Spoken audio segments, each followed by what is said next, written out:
Hello there and welcome to the Art Attack Greatest Tips and Tricks video. I've put together some of the very best art attacks ever, all totally brilliant ideas to make and do. So let's start right away with some fantastic tips on how you can add something a little bit extra to your art attacks. Not happy. Take a look at this picture, particularly the aeroplane. Now, you know, what do you think? It looks to me like that aeroplane is just hanging in mid-air and not even moving. But look what happens if I put just two lightly drawn lines like that and a couple of, well, C shapes between the lines. You can now clearly see which direction the plane is moving in. And these two lines show the direction, and these little C shapes show the position the plane was in as it was moving along. And this sort of leaves a cartoon trail behind the plane. Right, let's have a look at this little chap here. What's his arm doing? Well, it's obvious, isn't it? He's just thrown the plane. But if I do two direction lines lightly drawn like that, you can see the direction his arm's moving in. And if I put these sort of upside down C shapes, you can see the position his arm was in when it was moving. Again, it leaves a cartoon trail behind his arm. And you know, this is a good tip to remember next time you're drawing cartoon characters that are moving. If you want to show which direction they're moving in, draw a cartoon trail behind them with two lightly drawn lines and some letter C's. Alright, check this skateboarder out. If I draw two direction lines lightly drawn like that, and then two there, you can see she's now swerving around that corner. And again, I put these little sort of C shapes in there to show the position she was in. Alright then, let's draw some cartoon trails in a cartoon. Let me introduce you to Gary the golfer. Gary has just teed off for the first time in the day, and his ball is shot off in that direction.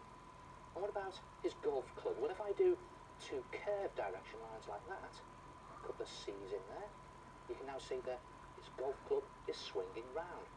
Gary's ball flies off into the woods. So look at this. If I do the ball going in this direction, it hits a tree, rebounds in this direction, put two little C's in there, and then it flies off in this direction, leaving a cartoon trail going through the woods. Now, what do you think's happening here? Well, look at this. If I do two curved direction lines like that, you can see that the ball is bouncing down the stairs. That's another good tip to remember. If you want to do bouncing, do curved direction lines. Now, while Gary is playing golf, this little busy bee is enjoying flying through the falling autumn leaves. And you know, leaves fall in a sort of haphazard way, so I'm just going to do wiggly direction lines like that. And the bee is dodging the leaves, so again, just do wiggly direction lines. Suddenly, Gary's golf ball flies up and hits the bee, smack on the nose. Just do a little explosion there, cartoon explosion, with a thump. Not very nice, is it? And the ball flies off in this direction. Unfortunately, the bee is out of control, flies off in that direction. Now the bee starts to crash towards the earth, which is downwards. I'll do the direction lines there, a little C's in there, and the bee is spinning as he's going. He's so dazed. Again, if I do just curved spinning lines like that, direction lines, it looks like he's spinning. Now we all know what happens when bees get angry. This one is very angry, and he decides to sting Gary. So he chases him through the woods. Look at this. Yeah. Gary the golfer, leaving a cartoon trail that just winds around the trees. And there it is. Try it yourself. Next time you want to show what direction your cartoon characters are moving in, draw a trail behind them.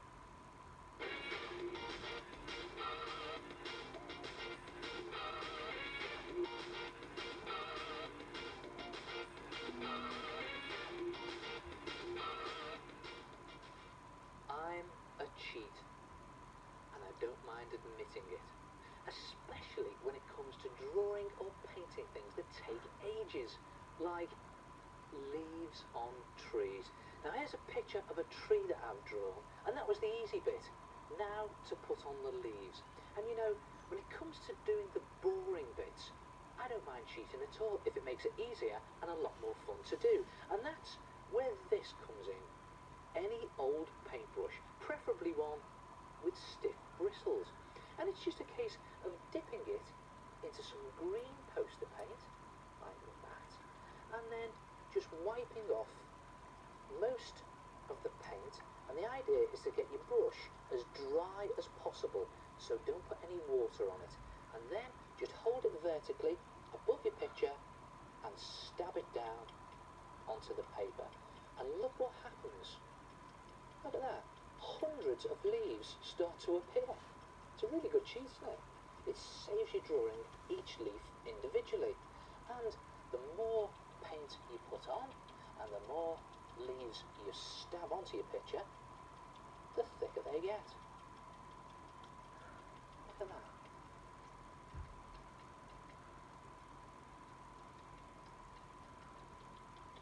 And it's also a good idea to have some dark paint. You can have some black and some dark brown, and just again wipe off the excess paint into a piece of scrap paper and just start to dab or stipple some darker leaves around the bottom edge like this, just to give it a bit of shade on the bottom of the tree.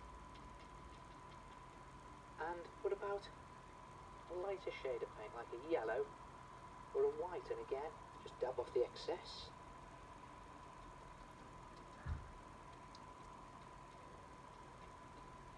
And it goes. And just create some lighter leaves around the top like that. And there it is. It didn't take any time at all. Not bad for a cheat, eh? And you can use this cheating technique to do lots of different bushes and leaves. Watch this. Just stabbing it on in exactly the same way. And you know, I'm all for cheating if it makes it easier. Looks just as good.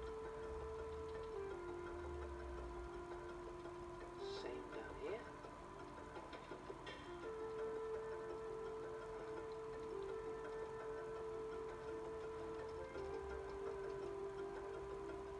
Just a couple of bits of black on the bottom of the bushes.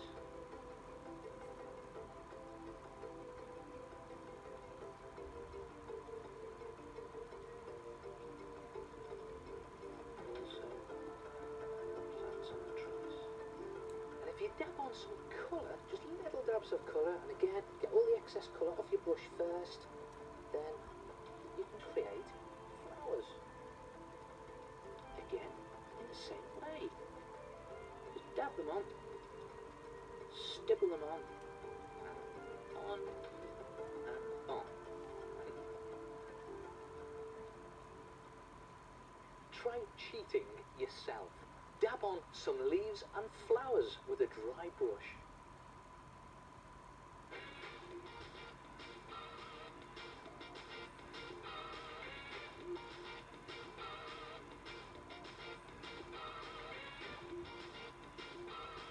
Have you got a set of these watercolour paints, but does your water always end up looking like this?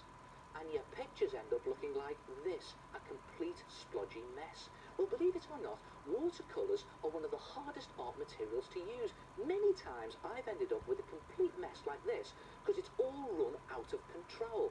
Well, here's some tips on how to get good results from your watercolour paints. First of all, draw a sketch on nice thick drawing paper. Watercolours work best on thicker paper. And when you do your sketch, just do the outlines and the shapes. You don't need to put in any detail. And when it comes to mixing your paint, just mix it with water in the lid tray of your paint box. And if you haven't got one of those, then you can always use empty yogurt cartons that you've washed out. Now the technique to watercolour painting is just simply to brush on the paint onto the paper and keep that wash going as quickly as you possibly can. Just keep it going down your paper like this, and try not to go back on yourself. Even if you miss a bit, just keep going and you get a nice smooth wash.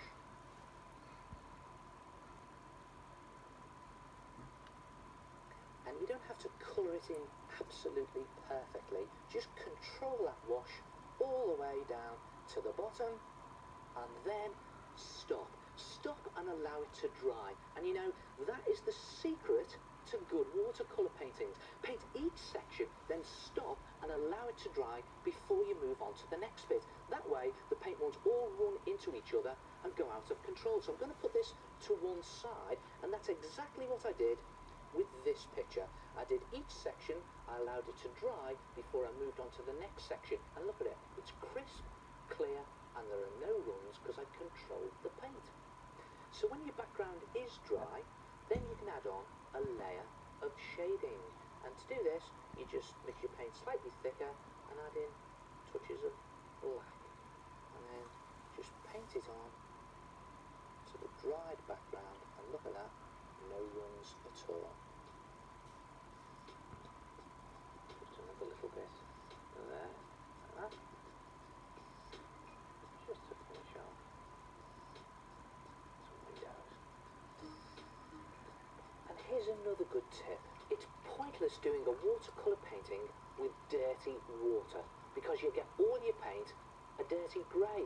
So use one lot of water to wash your brush with and another lot of water to paint with, and just make sure your background layers are really dry, and then you can add in some finer detailing. And I'm just blotting on some shadow in the bushes here. Not too much detail, just extra shadow there. And then just real fine detail with a thinner brush.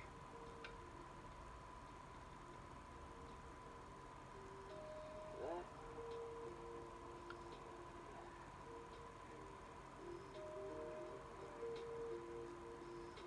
And there you have a perfectly clear and crisp picture with no runs.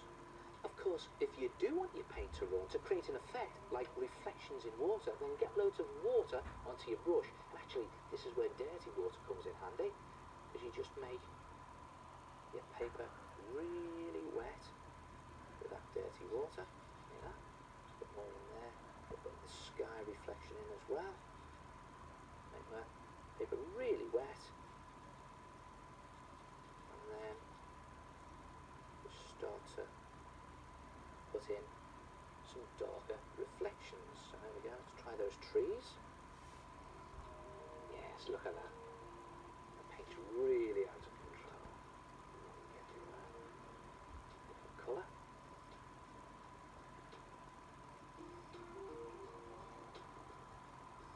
And there it is. Try it yourself, a watercolour painting, but don't forget, let all the bits dry before you move on to the next bit, and keep the paint in control.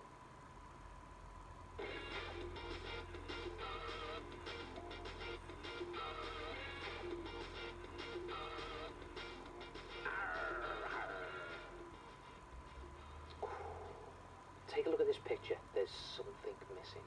Watch this. That's better. A shadow. And that's a good tip to remember. Put shadows into your pictures and make them look more realistic. For a start, it makes things look as if they're standing firmly on the ground instead of floating around in mid-air. Now, take a look at this girl. She looks as if she's floating around in mid-air at the moment, but a quick squiggle shadow, and now her feet are planted very firmly on the ground. Of course, if you do want things to float around in mid-air, like this girl, then it's just a case of drawing the shadow some distance away from the bottom of the object, or in her case, from her feet, and now she's flying around in mid-air. Now when you are drawing shadows, you have to decide which direction to draw them in. And here's another good tip. Shadows are cast away from the light. I'll show you what I mean. Just take a look at these balls. Now this ball here on the left, let's pretend the light is coming from above the ball, from say the sun, or a lamp, or a bulb, and it's shining down in this direction, so the shadow will be cast away from the light, so the ball's shadow will be underneath the ball. Now the light is shining on this ball in this direction, so this ball's shadow will be cast away from the light in this direction. Now let's try this ball. Let's put the sun up here this time, and again it shines in that direction, so